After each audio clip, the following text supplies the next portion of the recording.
Assalamualaikum warahmatullahi wabarakatuh. Perkenalkan, nama saya Desi Triani Yudhesian, saya CKS dari SD Purnama. Kali ini saya akan memaparkan permasalahan-permasalahan pembelajaran yang terjadi di sekolah kami. Di antaranya yaitu rendahnya minat baca siswa, yang kedua, rendahnya kesadaran siswa untuk belajar secara mandiri, yang ketiga, kurangnya rasa tanggung jawab siswa dalam menjaga kebersihan lingkungan. Yang keempat, kurang beragamnya kegiatan yang mampu menumbuh kembangkan bakat dan minat siswa.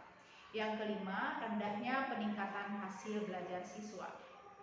Setelah dilakukan analisa terhadap aset dan kekuatan sekolah, maka dapat disimpulkan bahwa kekuatan SD Purnama terletak pada sumber daya manusia, pendidik dan tenaga kependidikan yang fresh graduate, sehingga mudah diarahkan untuk membangun kompetensi secara maksimal yang nantinya akan berdampak pada hasil belajar siswa.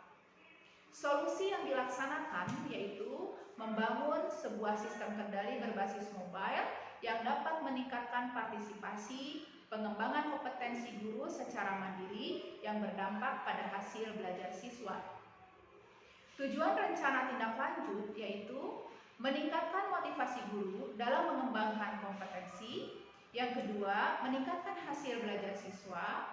Yang ketiga, menciptakan pembelajaran yang aktif, kreatif, dan menyenangkan.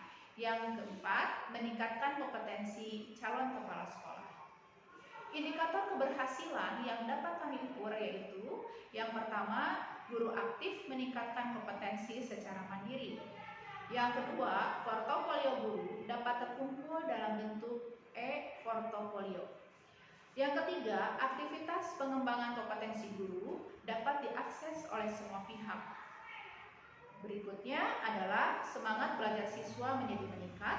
Yang kelima, hasil belajar siswa meningkat. Langkah-langkah kegiatan pengembangan sistem. Langkah pertama yaitu melakukan persiapan. Yang kedua, melakukan planning bentuk sistem kendali yang akan dibangun. Berikutnya, merencanakan anggaran yang harus dikeluarkan dalam pembangunan sistem. Dan kemudian, mengumpulkan data DPK yang akan dimuat dalam database sekolah. Tahap berikutnya yaitu pada tahap pelaksanaan. Di antaranya, membuat workflow yang efisien dan mudah diaplikasikan oleh pengguna. Berikutnya, membuat desain yang meliputi desain proses, desain pemrograman atau coding. Pengembangan yaitu menulis program komputer, testing untuk mengidentifikasi ketidaksesuaian hasil sebuah sistem yang diharapkan. Tahap berikutnya yaitu implementasi, pengoperasian dan pemeliharaan yang meliputi sistem maintenance, backup, dan data arsip. Tahap yang ketiga yaitu melakukan monitoring dan evaluasi. Dilengkapi instrumen monitoring dan evaluasi, proses the build up sistem kendali selalu dalam pengawasan yayasan dan kepala sekolah. Refleksi yaitu menggali dan menyelami keefektifan penggunaan sistem setelah rentang waktu tertentu. Tahap yang kelima yaitu tahap tindak lanjut. Bila masih ada kendala dalam sistem, maka dilakukan perbaikan dan modifikasi secara berkala sesuai kebutuhan. Hasil kegiatan yang diharapkan dari pengembangan sistem ini yaitu 1. Guru aktif mengikuti kegiatan pengembangan diri secara mandiri. 2. Guru dapat merealisasikan diri menjadi pembelajar sepanjang hayat. 3. Pembelajaran menjadi bermakna. 4. Hasil belajar siswa meningkat. 5. Siswa merasa bahagia dalam mengikuti proses pembelajaran. Kesimpulan dari hasil pelaksanaan rencana tindak lanjut yaitu sistem dapat digunakan sebagai motivator dan pengendali kegiatan kompetensi berkelanjutan, sehingga guru lebih semangat dalam meningkatkan kompetensinya dan merealisasikan segala hal yang diperolehnya dari bimbingan dan pelatihan sebagai wujud aksi sehingga dapat menciptakan karakter layanan pembelajaran yang berpihak pada siswa. Kesimpulan hasil yang kedua yaitu sistem yang dibangun merupakan sistem tumbuh yang dapat diuji secara berkala sesuai dengan kebutuhan dan perkembangan zaman. Demikian pemaparan dari saya terkait dengan sistem yang kami bangun di Sekolah Dasar Purnama.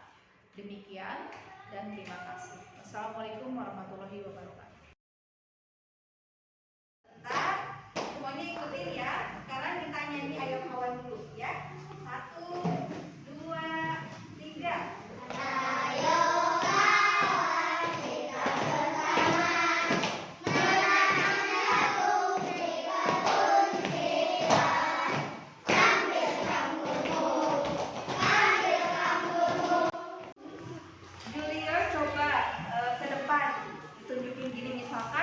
trapesium ya, sama Julius.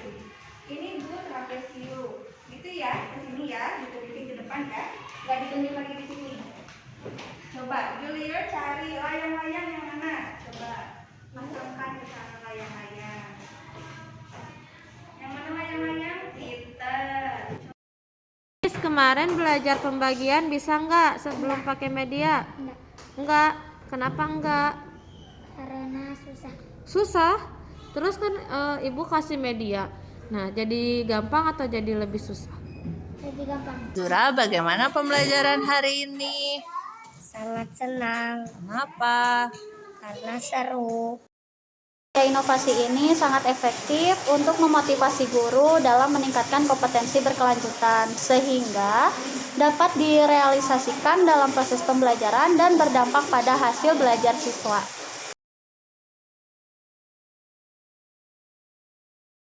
Misal, saya tulis Desi, D kaki